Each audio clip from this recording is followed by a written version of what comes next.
Commerce में हम एक कॉन्सेप्ट पढ़ते हैं जिसका मतलब होता है रिजर्व कैपिटल। कंपनी इस रिजर्व कैपिटल को अपनी लिक्विडेशन तक रखती है जब तक उस कंपनी का डिसॉल्व ना हो जाए।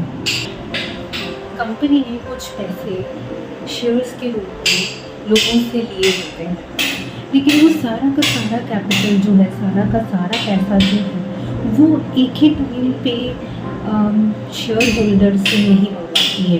कुछ पैसा उसने बचा कर रखा होता है कि जब कंपनी लिक्विडेट होगी, यानी जब कंपनी बंद होगी, तो उस समय पे हम ये पैसा अपने शेयर होल्डर से या जो शेयर्स को पकड़ के रखते हैं, तो उस समय हम उनसे मंगवाएंगे, ताकि उस समय जब हमारे पास पैसा नहीं होगा या कम पैसे होंगे, जब हमें कंपनी को बंद करने की नौबत आ जाएगी, लिक्विडेट करने की नौबत आ जाएगी, तो उस समय हम अपना ये जो पैसा है उनसे वापस ले लेंगे।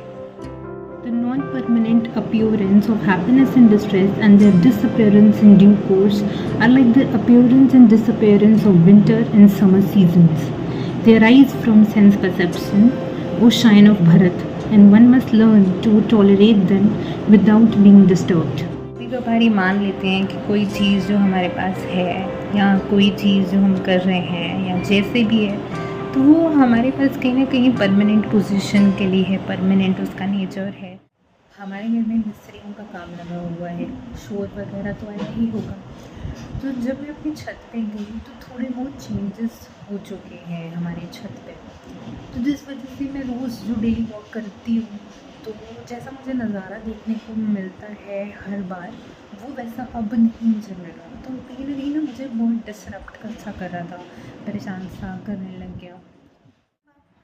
भगवद गीता के श्लोक पढ़ रहे हो, ऐसे लेसन्स पढ़ रहे हो, जैसे कॉमर्स में जो रिजर्व कैपिटल का कॉन्सेप्ट है, जिसमें एट दी एंड का सोच के, लास्ट तक का सोच के प्रिपेयर्ड रहकर कंपनी जो है काम करती है। और भगवद गीता में कृष्णा चीज़ों की इम्परमानेंस के बारे में बताते हैं, चेंज के बारे में बताते हैं। तो जब हम धीरे धीरे इन चीज़ों को पढ़ने स्टार्ट करते हैं, तो हम कहीं ना कहीं अपने माइंड को प्रिपेयर कर रहे होते हैं कि अगर कोई ऐसी सिचुएशन हमें दिखी, जैसे ये छोटी सी चेंज हमें दिखी, तो उस टाइम हमें रियलाइज़ होता है कि हाँ, मैंने वहाँ पे पढ़ा था। तो वो धीरे धीरे हमारा जो माइंड है वो कुछ चीज़ों को एक्सेप्ट करने के लिए प्रिपेयर हो रहा होता है। कभी कभार थोड़ी सी दिक्कत होती है, पर धीरे धीरे ये एक्सेप्ट करने चीज़ों को शुरू हो जाता है।